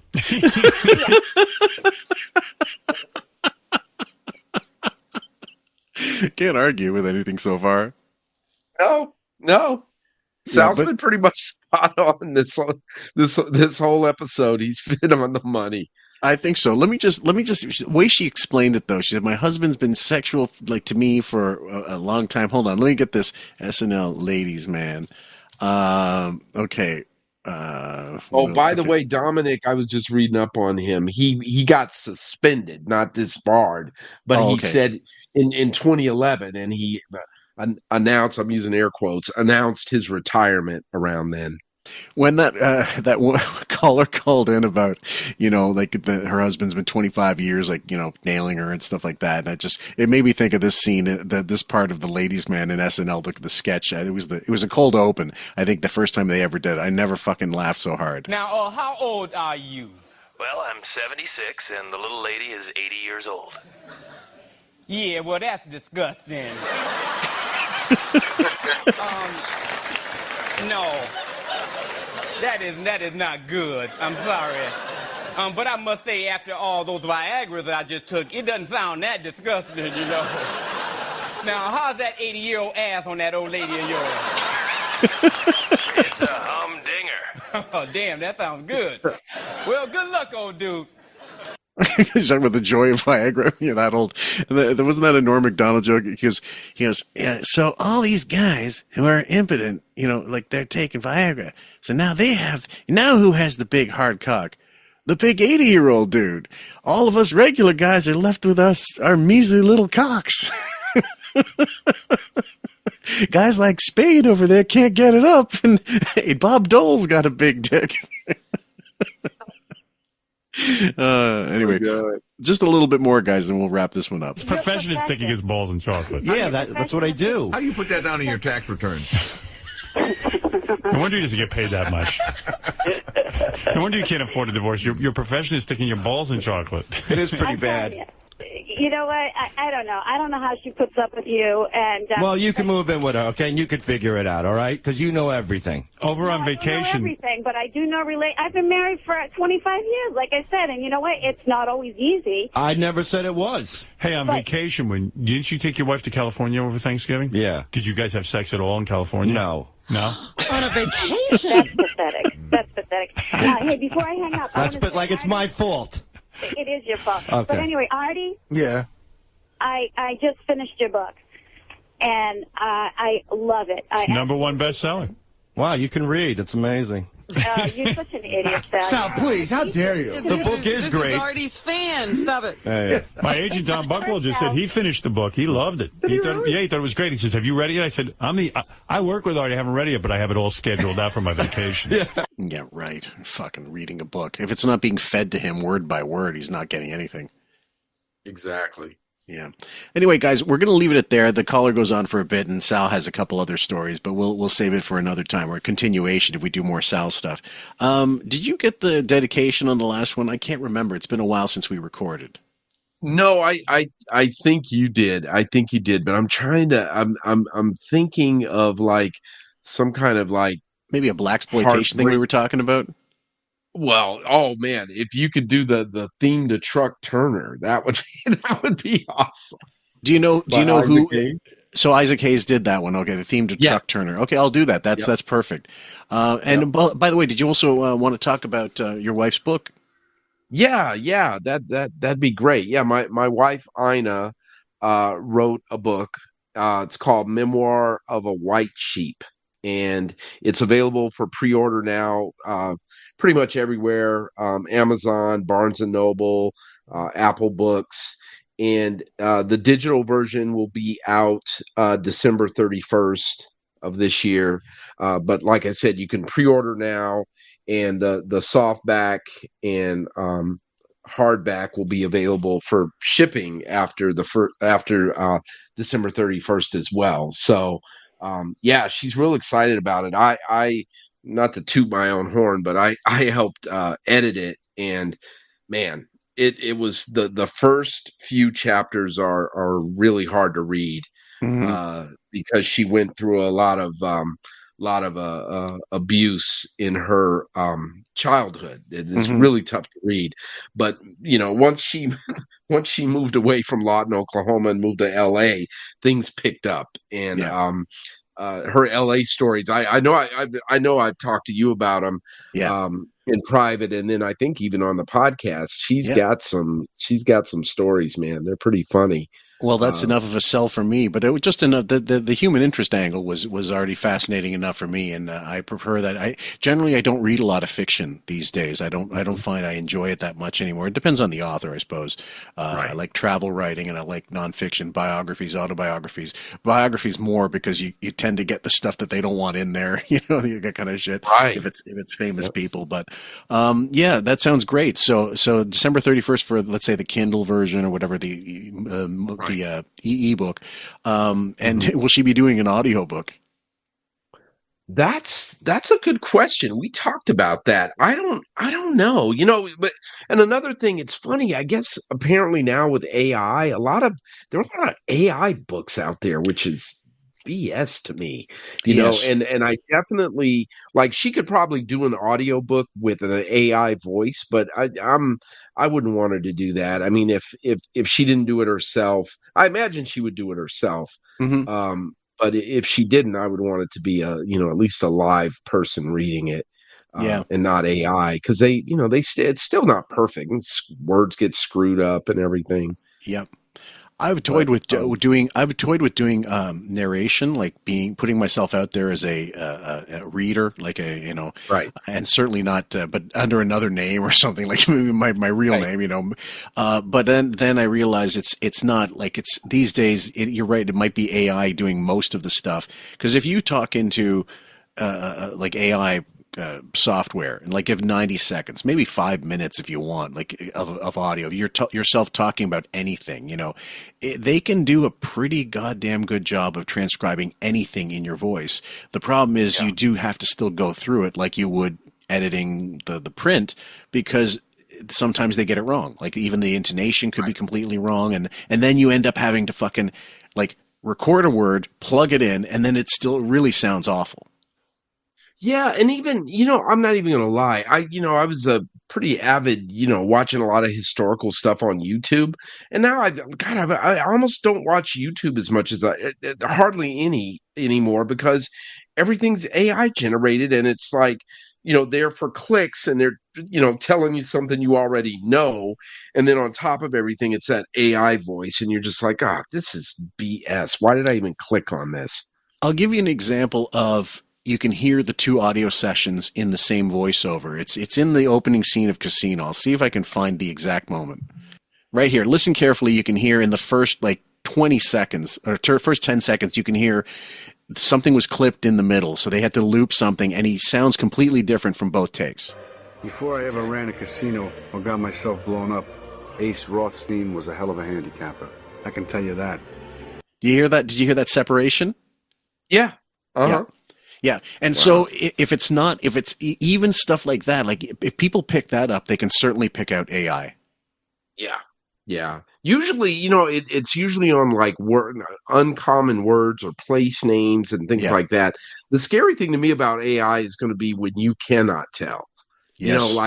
That's the part that scares me. That's, and then that's probably when the Terminators will take off. Well, I mean, when certain things happen, like let's see if we can find one here. What is the one I got here? Somewhere I did decide I was going to make a bunch of I was going to make a bunch of drops for Shuley and certain things. Let's see if I got them here. Like in Shuley's voice. Yeah, well, or Riley, for example. The tourists in Italy recoiled in horror as they watched Howard stroll down the streets like a Goonie Putz. So, I mean, obviously, I used his audiobook for the source material, and can you really tell? Rest in peace to Don Buchwald. I'm sure right now Howard is negotiating with Gutterman's funeral home to get you into a cardboard box free of charge. Yeah, but that's cool because that's really Riley's voice, and it's basically doing what Richard and Sal were doing, when they were chopping up stuff and doing those phony phone calls. So and I know you probably used AI to help you, but it's still Riley, which is great. So, I mean, as long as you know, like the other thing is I found that with the right spacing and stuff, you can get it to sound exactly like you want or as close to it as possible, and you can get some good results. But again, that's work that goes into it still. So AI isn't finishing everything yet. Right.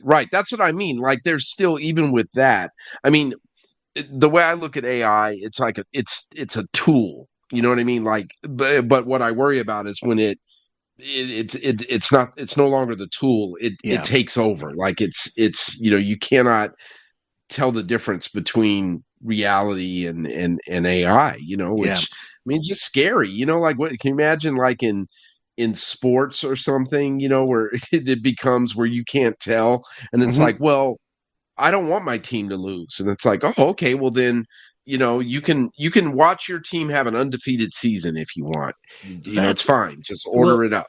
Well, in that case, that would be boring as fuck. I mean, like, let's be honest, you do want a little challenge somewhere in there, right? Otherwise, right. It's like, remember that Twilight Zone episode? I can't remember who stars in it, but it's that guy that thinks he's in hell, but he's heaven, but he's actually in hell because he's a gangster. Oh, right. And he gets it, like he goes and he said there's a casino and there's all hot women, and he gets it. He always wins, and he's like, where's that? And there's no action. He's like, where did you think you are? Well, I think this is heaven, right? No, sir. So his hell was getting everything he wanted. Right, like the devil's the casino manager or the pit boss or something. Yeah. That's a good one. That's a good one. That's a great one. I'm going to have to, like, at some point, I still watch old episodes every so often. It's been months and months, but there's some good ones. The one I really like is from one of the later seasons, the Queen of the Nile. That actress that uses the scarab to suck the lifeblood out of people, the guys, and that she's with, and then she stays alive using this. And her daughter, it looks like her mother, but it's actually her daughter warning the guy, saying, like, she's thousands of years old, and you don't realize this. Oh, wow. And wait, and you're talking about a black and white one, not The one of the original remakes. Twilight Zone, The Queen of the Oh, Nile. wow. Look it up. It's great. Yeah, And 'cause- they did it. It's kind of funny how Rod Serling would do like different variations of the same kind of basic story. Because there was Yeah. one with what's that actor's name? He was he was in UHF. We're not Kevin Weird Al Yankovic. Yeah, no, not Weird Al, but the guy that played the villain in UHF. Okay, with let's see. Weird Al. It's Kevin McCarthy, I think is his Oh, name. He's okay. a character. Funny as hell. He was also in the original Invasion of the Body Snatchers. Kevin. Okay. Weird. Michael Richards is in. What? I didn't know that. It's got Kevin McCarthy. Okay. Kevin McCarthy. There he is.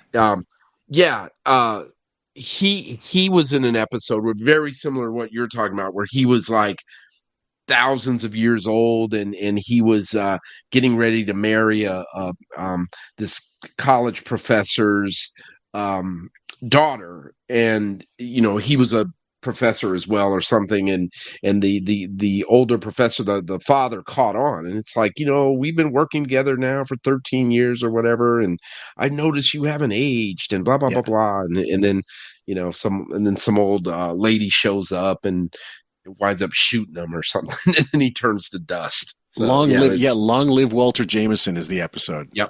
From the first that was season. a good one. But very similar on the, like the person that lives forever, the and what they have to do. Kind of almost like a variation of the whole vampire thing. Oh yeah, there's there's a lot of gold in that Twilight Zone series. It's really, and in some ways it's underrated. Yeah, it really is. It really is. It's funny because I've been watching. There's another thing, like with Ina, she doesn't watch any of these old shows that I watch. Like I've been watching The Flying Nun, but I very recently started watching Bachelor Father and My Favorite Martian. I mean, Bachelor Father is super old. Have you even heard of that? With John Forsythe? Not that I know offhand. No, I can't say I do. Yeah, it was like a 1950s era show.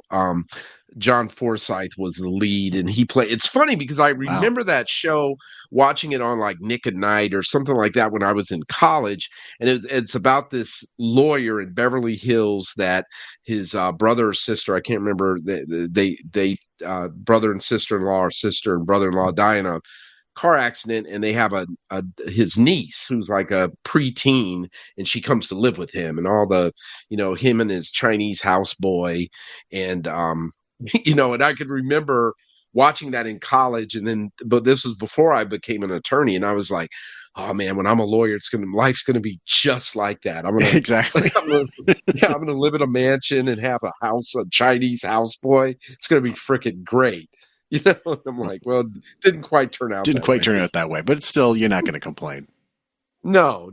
And My Favorite Martian is pretty good with, vintage Bill Bixby and Ray Walston. That was a pretty good one. I remember that one in reruns when I was a kid.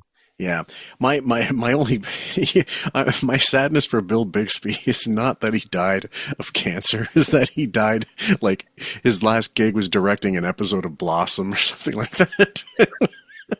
But that's right. He was like a big time director. I went on kind of a Bill Bixby deep dive, and it was really sad. With the death of his wife and his son, like he had to film The Head Incredible Hulk when this was happening, and they said the professionalism involved.